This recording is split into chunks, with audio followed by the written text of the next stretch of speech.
जी बेटा 4.5 आपके पास यहाँ टॉपिक स्टार्ट हो रहा है। अगेन डायमेंशन को मैं ब्रीफ करने जा रहा हूँ। Standard basis for R n has n vectors, और इसी अंदाज से अगर आर क्यूब है तो उसके 3 वेक्टर होंगे, आर टू होगा तो उसके 2 वेक्टर्स होंगे, आर वन होगा तो उसका 1 वेक्टर होगा। ठीक होगा? तो यानी ये उसकी डिमेंशन से ये है कि आर एन की जितनी स्टैंडर्ड बेसिस हैं, ठीक है, उसकी उतनी ही डिमेंशंस के होती है। तो all basis for a finite dimensional vector space, finite dimensional vector space have the same number of vectors. Finite मतलब अगर उसकी 6 डिमेंशन है तो उसके वेक्टर भी 6 ही होंगे। ठीक है, तो ये आपने याद रखना ये थ्योरम की स्टेटमेंट को। अब इधर हमारे पास V be n dimensional vector space and v1 v2 vn be any basis, कोई भी बेसिस हो तो set if a set in v has more than n vectors, वही बात आ गई दोबारा, यानी मुख्तलिफ अंदाज से आपसे पूछी जा सकती हैं, तो बातों को ये याद रखना। तो फिर लीनियरली डिपेंडेंट हो जाता है अगर ज़्यादा वेक्टर्स हो जाएंगे। Set in V has fewer than n vectors, तो फिर वो स्पैन नहीं कर सकते, क्योंकि डायमेंशनल वो जो वेक्टर्स होते हैं उनके अंदर यह है कि वो लीनियरली इंडिपेंडेंट हो, और दूसरा वो वी को स्पैन भी कर दें। तो ये सूरतें ऐसी आ जाती हैं। n डिमेंशनल वेक्टर स्पेस है तो फिर अगर v has more than n vectors, ठीक है, इसके अंदर इसकी डायमेंशन से ज़्यादा वेक्टर्स हो जाएं, अभी तो n है ना, आगे अभी तो इक्वल है इधर, अगर ज़्यादा हो जाए कहता है तो वो लीनियरली डिपेंडेंट हो जाएगा। अगर थोड़े हो जाएंगे तो फिर वो स्पैन नहीं कर सकते। ठीक हो गया? तो जो स्पैन नहीं कर सकेंगे वो उसकी बेसिस नहीं बन सकती। तो ये एक और हमारे पास डेफिनेशन है, the dimension of the finite dimensional vector space V is denoted by this and it is defined to be number of vectors in a basis for V। V के जो बेसिस वेक्टर्स हैं वो कितने हैं, ठीक है, तो ये उसकी डायमेंशन को बता देते हैं। And addition the zero vector space is defined to have the dimension 0। अभी ये MCQs है सारा। ये देखिए जी, इधर डायमेंशन ऑफ आर एन क्या होती है? n। The standard basis has n vectors. Dimension Pn यानी पॉलिनोमियल ऑफ डिग्री n, इसकी डायमेंशन कितनी होगी? n+1। The standard basis has n+1 vectors. उसकी क्या रीज़न? आपको याद होगा कि जिस वक्त आपको पॉलिनोमियल्स की दिखाते हैं तो उधर आपका 0 से स्टार्ट होती है पहली, यानी 1, फिर x, फिर x स्क्वायर, फिर x क्यूब।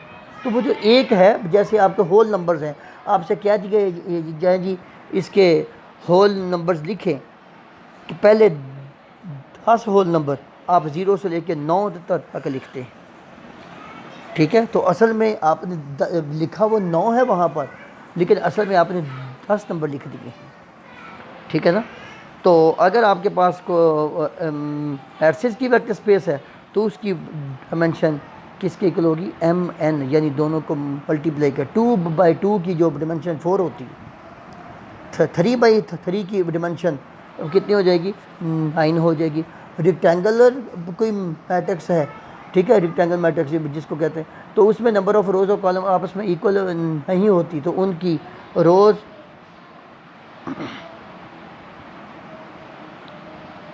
जी।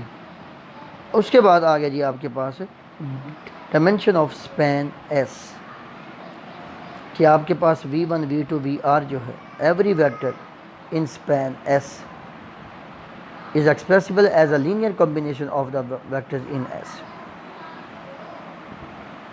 यानी कोई भी आपके पास वेक्टर स्पेस है, उसके हर वेक्टर को इनके लीनियर कॉम्बिनेशन में लिखा जा सकता है। तो उसकी डायमेंशन जो है वो किसके इक्वल होगी, ये आर जो है वो जितने वो वेक्टर्स हैं उसके इक्वल होगी। तो इसी को ये वर्ड्स की फॉर्म में लिख दिया है, the dimension of the space spanned by a linearly independent set of vectors is equal to the number of vectors in that set. ठीक है, यानी आपकी जो dimension of the space spanned by a linearly independent set of the vectors हो रही हैं, उसके जो वेक्टर्स की जो तादाद होती है उस उन्हीं के इक्वल होती है ये। तो डायमेंशन जो है वो उसी आर के इक्वल होगी। फॉर एग्जांपल इसके अंदर 4 वेक्टर्स हैं सपोज दैट, तो उस वो जो वेक्टर स्पेस स्पैन हो रही है उसकी जो डायमेंशन 4 ही होगी। ओके ओके बेटा, तो ये कुछ इन्फॉर्मेशन है आपको हेल्प करेगी कि वेक्टर्स आउटसाइड द प्लेन, ये प्लेन के वेक्टर्स हैं ये दोनों, ये आउटसाइड द प्लेन हो गया है, कैन बी एडजॉइंट, इसके एडजॉइंट किया जा सकता है to the other two without affecting their linear independence, यानी इनके साथ अगर इसे ज्वाइन कर दिया जाए तो उनकी लीनियर इंडिपेंडेंस पर कोई इफेक्ट नहीं होगा। Any of the vectors can be removed and the remaining two will still span the plane, यानी ये 3 वेक्टर्स हैं, ये 3 वेक्टर्स हैं, तो प्लेन के लिए तो 2 वेक्टर काफ़ी होते हैं। तो वो कहते हैं अगर इनमें से एक को रिमूव भी कर दिया जाए तो इसकी स्पैन द प्लेन, तो इसकी स्पैनिंग के में कोई इफेक्ट नहीं होगा। इसमें एक जो है वो लीनियर कॉम्बिनेशन है एक दूसरे का, ये देखिए एक ही लाइन में आ गया, either of the collinear vectors can be removed, collinear vectors को रिमूव भी कर दिया जाए उनमें से एक को, तो भी इसकी स्पैनिंग में कोई असर नहीं होगा। ठीक है जी, and the remaining 2 will still span the plane. ये प्लस माइनस थ्योरम होता है एक हमारे पास कि S इज़ लीनियरली इंडिपेंडेंट, ये S भी non empty set of the vector in vector space V, if S is linearly independent set and if V is a vector in V, तो outside of the span S, यानी उसके बाहर आ गया, ये देखो बाहर आ जाए कोई भी वेक्टर, तो कहता उस वेक्टर को उसके साथ मिला दो, तो उसके आने से उसकी इंडिपेंडेंस में कोई फ़र्क नहीं पड़ेगा। ठीक हो गया। और V is a vector space S that is expressible as a linear combination of the other vectors, तो अगर S माइनस V, इसका क्या मतलब है कि अगर उसके में से एक वेक्टर को निकाल दिया जाए, यानी रिमूविंग V फ्रॉम S, तो फिर S and S minus V span the same space.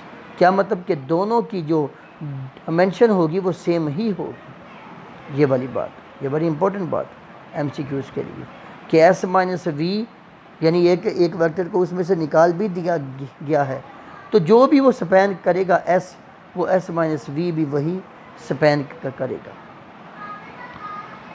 ये आगे आपके पास हमारे पास ये वेक्टर्स हैं, ये 3 वेक्टर्स, हमने देखना है कि क्या ये लीनियरली इंडिपेंडेंट, क्या ये बेसेस हैं। तो इसे आप देख सकते हैं P1 P2 P3, ये उसने एक सबसेट ले लिया P1 P2, लीनियरली इंडिपेंडेंट है। क्यों? कोई भी एक दूसरे के लीनियर कॉम्बिनेशन में नहीं लिखा जा सकता P1 और P2, since the vector P3 can not be express as a linear combination of these vectors, ये बाकी 2 वेक्टर हैं इनके लीनियर कॉम्बिनेशन में भी नहीं लिखा जा सकता, क्योंकि वो एक्स क्यूब है, इनके साथ कोई भी स्केलर मल्टीप्लाई होने से एक्स क्यूब तो आ ही नहीं सकता, स्केयर रह सकता है बस। तो it can be adjoined to S to produce a linearly independent set S union P3, क्योंकि उनके लीनियर कॉम्बिनेशन में नहीं लिखा जा सकता, तो P3 को इनके साथ एडजस्ट कर दिया जाए, इनके साथ किनसे साथ मिला दिया जाए, तो भी वो लीनियरली इंडिपेंडेंट ही रहेंगे। तो इधर एक इन्फॉर्मेशन है कि V1 V2 Vn is a basis for vector space, तो लीनियरली इंडिपेंडेंट होने चाहिए और वो V को स्पैन करने चाहिए। ये रूल है किसी भी वेक्टर का, किसी के लिए बेसिस, किसी भी सेट का, इसके अंदर वो वेक्टर्स हैं और वो किसी वेक्टर स्पेस के लिए वो बेसिस बन जाएं, यानी लीनियरली इंडिपेंडेंट बन जाए और दूसरों से स्पैन कर दें। ओके, ये एक थ्योरम की स्टेटमेंट है, V be n n dimensional vector space and let S be a set in V with exactly n vectors, यानी जितनी dimension exactly one n vectors, तो S is a basis for V if and only if S spans V और S is linearly independent. ये तो वो शर्त ही लिखी गई है। तो इस फॉर्म में भी आपको MCQs पूछा जा सकता है। ये वो कहता है कि इंस्पेक्शन करना कि क्या ये बेसिस हैं या नहीं है ये वेक्टर्स। तो ये देखें, ये वेक्टर v1 और v2 R2 के लिए, एक तो क्या ये एक दूसरे के लीनियर एक दूसरे का स्केलर मल्टीपल हो सकते हैं, since neither the vector is scalar multiple of the other, the two vector form the linearly independent set. ठीक है जी, in two dimensional space, hence they form a basis. Okay जी,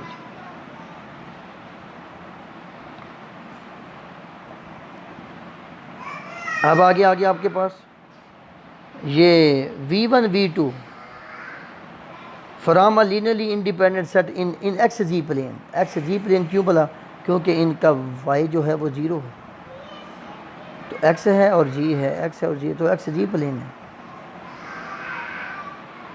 तो दी वेक्टर्स, ये v3 आपको vector दिया हुआ, v3 ये vector आपको दिया हुआ, तो is outside of the X ji plane, क्योंकि इसके सारे कोऑर्डिनेट्स हैं, आउटसाइड हो गया। तो so the set this is also linearly independent. तो R3 इज़ वाकई ही 3 डायमेंशन है।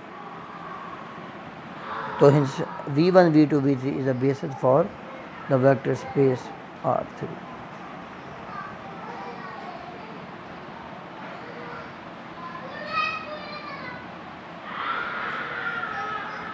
जी,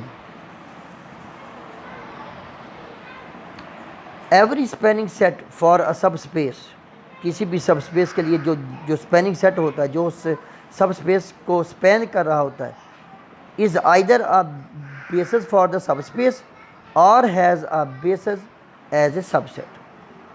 ठीक है, या तो वो उस सब स्पेस के लिए वो बेसिस होगी जो उसको स्पैन कर रही है, या has a basis as a subset, तो या वो सबसेट के तौर पर वो बेसिस का काम कर रही होती है। Every linearly independent set is a subspace is either a basis for that set और can be extended to a basis for it. या तो वो सब स्पेस होती है, या तो वो उसके लिए लीनियरली इंडिपेंडेंट सेट जो होता है, या तो उसकी सब स्पेस हो सकता है, या उसको सब स्पेस बनाया जा सकता है। तो इसी पे ये थ्योरम की स्टेटमेंट है बेटा, कि हमारे पास एक फाइनाइट डिमेंशनल वेक्टर स्पेस है, एस कोई फाइनाइट सेट है, एस स्पैन्स वी को करे, लेकिन is not a basis for V, span is if S spans V, लेकिन वो स्पेस वो वी के लिए बेसिस ना हो, तो एस को रिड्यूस किया जा सकता है to a basis for V by removing the appropriate vectors from S.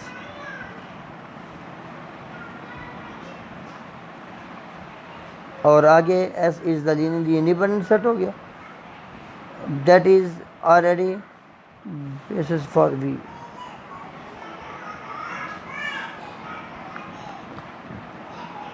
जी, तो if S is a linearly independent set that is not already a basis for V, लेकिन एस कैन बी इनलार्ज्ड।